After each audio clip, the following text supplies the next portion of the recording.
네, 안녕하십니까 여러분, 알파즈입니다. 좋은 하루 보내셨을까요? 자, 어젯밤에 비가 쭉 내리고 이제 찜통더위가 좀 가신 모습인데요. 우리 시장은 찜통더위는 가셨는데 우리 시장에 답답함은 가시질 않았네요. 자, 오늘 시장을 이렇게 대변해 볼 수 있을 것 같습니다.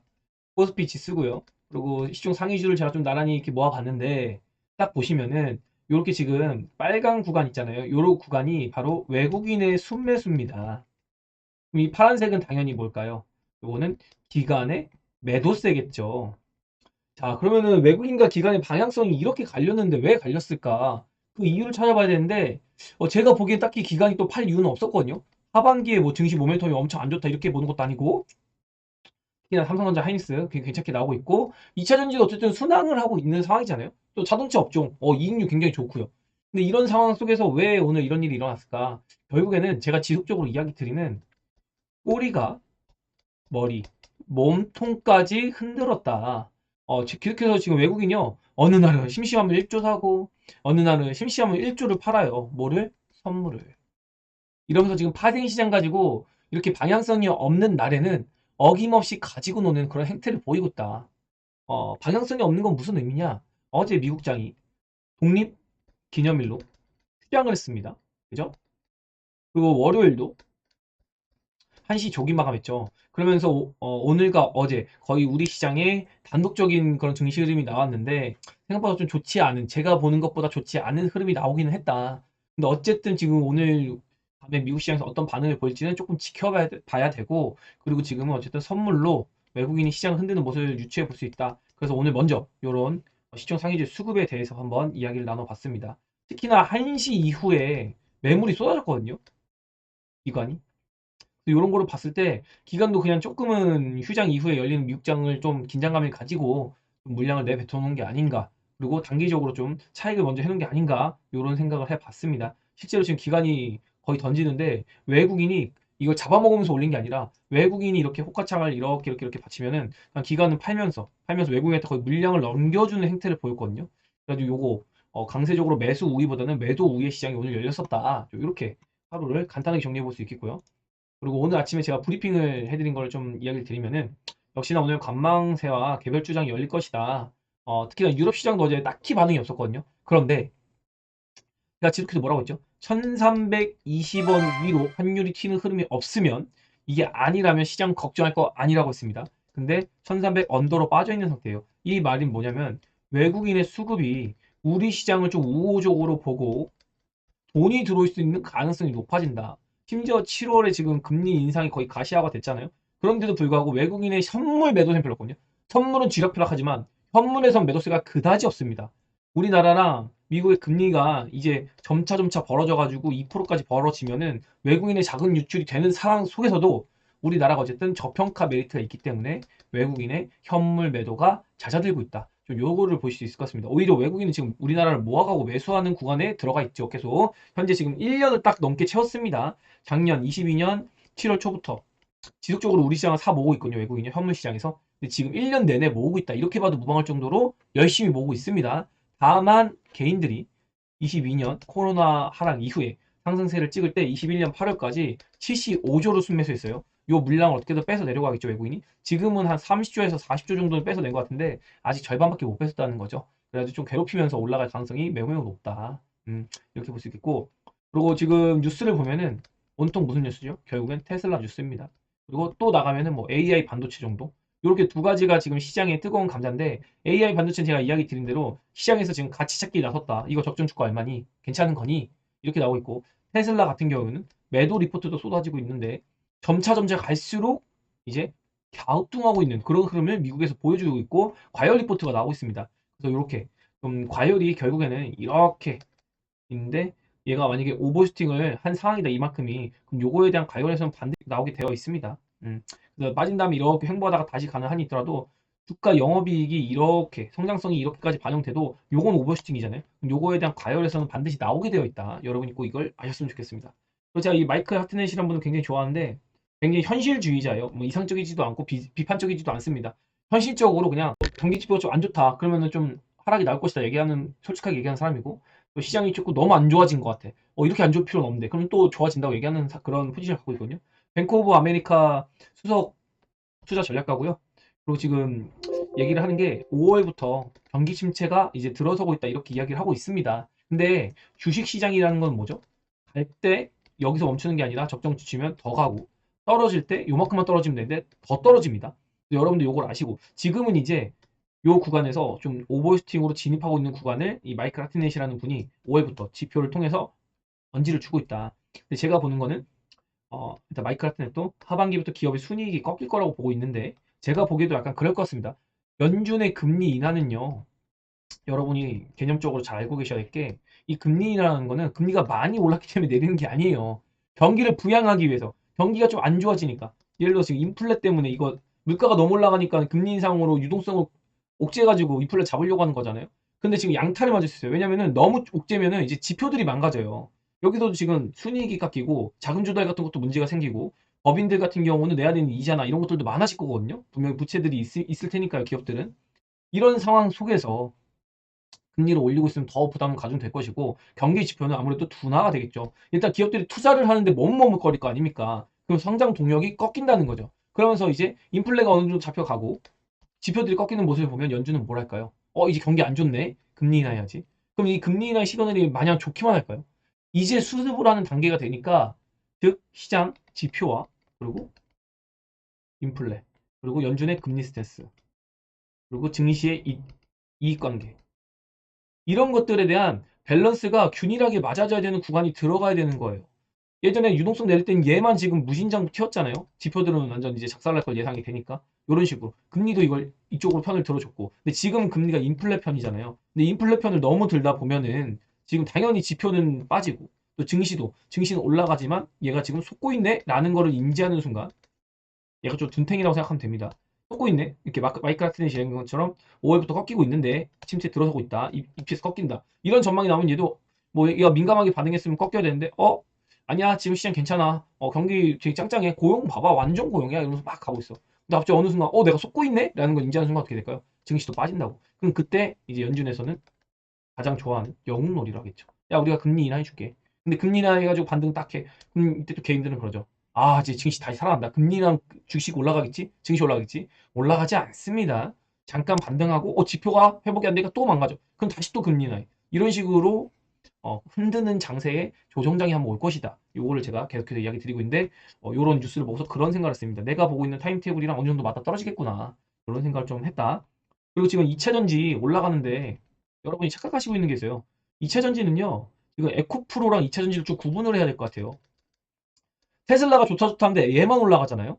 그리고 막상 LNF 안 올라갑니다. 얘가 지금 테슬라랑 지금 수주를 엄청 많이 받고 있거든요. 근데 왜 LNF 안 오르고 에코프로만 올라갈까요? 이거는 지금 투기성으로 보는 게 맞다고요. 그래서 2차 전지들이 고점이 지금 이렇게 보통 이런 식으로 있는 애들 이게 4월이고 이게 7월인데 이 메인 2차 전지 섹터는 4월 9일에서 11일에 고점이 많이 찍혀 있습니다. 근데 후발주, 장비주나 뭐 원통형 배터리나 뭐 이런 애들이 7월에 고점 찍혀 있는 거예요. 알루미늄이나 뭐 이런 애들. 근데 이렇게 2차 전지도 순차적으로 좀 순환매가 돌고 있는데 이 고점을 뚫을까요? 전반적으로 뚫기 힘들다. 지금은 그냥 에코프로의 쇼가 이어지고 있는 거다. 투기성으로 좀 볼 수 있다. 이렇게 보는 게 맞습니다. 에코프로 BM이 날아가면 저는 아무 말 안 해요. 에코프로가 날아가기 때문에 그런 얘기를 하는 겁니다. 자, 그리고 다시 매크로 지표로 돌아와서 이렇게 지금 미선물이 우리 장 후반으로 들어가면서 조금 빠지고 있어요. 나스닥이. 여태까지 잠잠하다가 갑자기 그러네요. 그리고 환율은 좀 반응이 없는데 그래도 좀 좋은 환율 이렇게 살짝 떨어졌던 모습까지도 보여줬었다. 1,300원 언저리 움직이는데 환율이 한 1,280원까지만 빠져도 좀 우호적인 환경이 될 것 같거든요. 그래서 제가 보기에는 단기적으로 좀 우리 증시에 좀 부담이 될 수 있지만 어쨌든 한은에서도 금리 인상을 한 번은 고려할 필요가 있는 것 같아요. 뭐 할지 안 할지 모르겠지만 이렇게 가지고 좀 미국과 어, 금리 차를 줄이는 게 좀 필요할 것 같다. 그리고 뭐 글로벌 증시도 다 밀렸죠. 이렇게. 그런 거 보고서 우리 시장도 살짝 밀리는 모습을 보였습니다. 그리고 이렇게 비트코인은 근데도 짱짱해가지고 그리고 이게 지금 제가 제일 거슬리고 있다고 했는데 오늘 살짝 눌리고 있지만 어쨌든 좀 불안불안하고 얘랑 10년물 얘랑 괴리가 너무 크다 지금.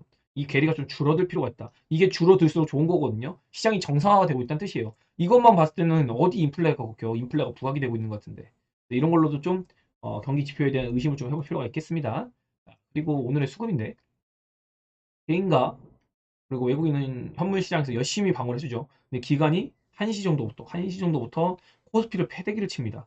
어떤 악재가 있는지 뭔지 모르겠어요. 어떤 뭐 밸런싱하는 리밸런싱하는 그런 게 제가 후행성을 좀 찾아봐야 되는데 어쨌든 이렇게 기관에 패대기가 나오고 있고 외국인은 오후 들어서 이렇게 코스닥도 좀 매수를 해주고 개인이 이제 이렇게 털려 나가는 모습을 보이죠. 이거 왜 털려 나가면은 에코프로를 들고 있지 않은 사람들은 지금 이제 반대 매매도 나올 수 있는 그런 구간이 좀 있거든요. 그런 종목 섹터들이 꽤나 많다. 어느 섹터냐?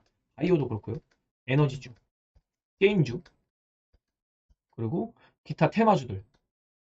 뭐 AI 관련주들도 그렇고 로봇도 그렇고 이런 애들 지금 그 에코프로가 독식하는 바람에 계속 빠지고 있거든요. 그러면서 반대 매매 나옵니다 지금. 그래가지고 신용잔고가 늘어나질 않아요. 예탁금은 늘어나는데 여러분 이것도 캐치해볼만 하고 그리고 종합지수 보면 코스닥이 이렇게 0.13 강보권이고 코스닥 150이 0.75나 올랐거든요.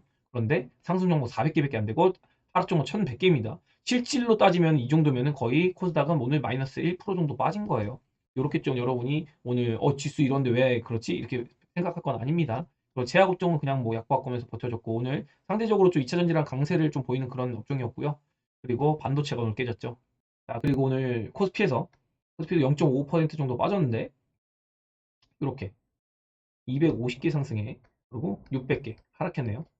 그래가지고 코스피 같은 경우도 오늘 시총 상위주 위주로 좀 뺀 그런 흐름이 있습니다. 근데 이걸 보시면은 요 위에 요거 보이시죠? 요게 9월 선물이거든요. 이걸 보면은 오늘 선물로 그냥 지수 그냥 머리끄댕이 끌어 당겼구나 코스피를 이렇게 좀 볼 수 있습니다. 그래가지고 코스피 본질의 뭐 어떤 이슈나 가치 이런 실적 모멘텀 이런 게 아니라 선물 시장 가지고 좀 오늘 흔들었다. 마침 좋잖아요. 어제 미국장 휴장이었으니까. 그리고 오늘 프로그램을 이렇게 비 차익에서는 별로 이렇게 건드린 게 없는데 어쨌든 외국인이 이렇게 요즘엔 심심하면은 1.2조씩 막 패대기 칩니다. 그러면서 이렇게 선물로 시장을 머리끄댕이 잡고 나오고 요거를 이렇게 받아줘야 되니까 기관이 아마도 이거 1시부터 제가 기관이 많이 패대기 쳤잖아요. 여기 요 구간에서 요 자금을요. 기관이 아마 좀 차익을 하면서 이거 선물 왜 이렇게 던지지 이러면서 불안감 느껴가지고 미국 시장도 그렇고 그러면서 기관이 조금 차익을 한 게 아닌가. 뭐 선물도 방어를 해야 되고 또 현물에서도 그렇고요. 기관이 리스크 관리를 좀 한 것 같다. 뭐 어쨌든 엄청나게 큰 물량은 아니었기 때문에 그리고 이제 콜 포지션을 딱 이렇게 보면요. 포지션을 뭐 이렇게 많은 양은 아니지만 어쨌든 매도를 걸었고 또 콜은 사는 모습을 보였거든요. 그래서 이거에 대한 해지인지 아니면은 진짜 시장 좀 좋게 보고 얘는 언제든지 또 회수를 할 수 있으니까 요건지는 좀 아이까리하다. 왜냐면은 지금 양매도예요. 옵션 시장은 양매도고 오늘 하루 1조 1280억 팔았는데 그냥 누적도 그냥 1조 2천억. 그러니까 외국인은 지금 하루는 이렇게 사가지고 지수 올리고 하루는 선물 이렇게 팔아가지고 지수 내리고 뭐 이런 식입니다. 요즘 최근에 그래요. 주도주가 없기 때문에 그런 거죠. 코스피에서 SK하이닉스랑 삼성전자 쉬고 있고 그리고 셀 주식들도 엄청나게 강세를 보이긴 조금 무리가 있기 때문이죠. 그렇게 좀 오늘 매크로 지표 마무리 한번 지어 보겠고요. 그리고 종합지수를 보면요. 지금 상당히 좀 마음에 안 드는 부분이 생겼습니다. 원래 제가 본 건요. 여러분한테 리뷰를 해드린 것 같이 여기서 요거 하나까지는 괜찮았다. 근데 오늘은 좀 올려줬어야 되는 거 아닌가? 그럼 저는 강하게 뭐라고 했습니까? 여기를 안 걸리고 강하게 뚫는 모습을 보였으면 좋겠다. 라고 했는데 요거는 좀 거슬립니다. 여기서 만약에 이것도 이탈하면 이제 61선이거든요. 61선 이번에 지킬까라는 데는 물음표가 좀 찍혀요. 근데 이번에 빠질 때는 이렇게 점선 올라잖아요. 요 점선 이렇게 여기 있잖아요. 요 점선 이렇게 요거 요 라인까지 요 라인까지 한번 강하게 또 이렇게 빠질 수 있는 흐름이 한 번은 나올 수 있다. 그리고 나서 뭐 이렇게 이탈은 안 할 것 같은데 어쨌든 한 번 하고 그다음에 횡보하다가 그 다음에 죽든지 살든지 요거 나올 가능성이 이제 1번이고요. 만약에 상승으로 돌린다면은 여기서도 나쁘지 않거든요. 오늘 아예 그냥 이 운봉을 갭으로 말아버려가지고 이렇게 세워놓고 그다음에 툭툭툭 올라가면은 원래 그리던 그림대로 가는 겁니다. 코스피는 지금 판단할 수 있는 건 전혀 없다. 좀 지켜봐야 된다. 그리고 외국인이 잡아주기 때문에 쫄짜리 아니다. 쫄짜리 아니다. 요거 좀 강조하겠습니다. 그리고 코스닥 같은 경우는 이렇게 지금 삼각 수렴을 이렇게 하고 있죠. 근데 제가 저번에도 계속 얘기 드렸지만은 여기를 요번에는 못 넘을 것이다. 요번에 코스피는 이 정고점을 뚫어도 이렇게 코스닥은 요거를 이렇게 한 번에 뚫기 힘들 것이다. 근데 저항 구간을 조금 만나고 있다. 그래가지고 에코프로가 내일 만약에 다시 한번 가면은 당연히 이렇게 뚫겠지만 에코프로가 못 가는 그런 상태라면 이렇게 음봉은 떨어지는데 종합지수는 떨어지는데 개별주들은 좀 올라가는 그런 흐름도 기대를 좀 해보고 싶습니다. 어쨌든 저항 구간이 있기 때문에 종합지수 전체적으로 아니면은 에코프로가 막 이렇게 뽑아 올려도 코스닥에서 다른 종목들이 막 처박혀 주면은 또 이렇게 그냥 옆으로 고만고만 이렇게 좀 붙일 수도 있겠는데 그래서 지금 코스닥을 뭐 판단하는 건 어렵다. 그냥 이렇게 차트적으로 이런 상황이 있기 때문에 이렇게 돼 있기 때문에 요거를 그냥 뚫는 건 좀 쉽지 않을 것 같다라는 생각은 하고 있지만 만약에 에코프로가 요거 뚫어놓고 다른 쪽으로 돈을 넘겨주면 이것도 베스트 같거든요. 그래가지고 내일은 그냥 차라리 저는 또 이런 관점에서는 에코프로 내 미친 듯이 시장 한번 끌어라. 이거 그냥 박스 뚫어가지고 우려감을 종식시켜 버려라. 좀 이런 마음도 있었습니다. 오늘 분석하면서요. 그리고 나스닥을 보면요. 그럼 제가 여기서 이렇게 갔다 그랬잖아요. 그리고 이렇게 올라왔는데 여기서 또 이렇게 하고 이렇게 한 번 더.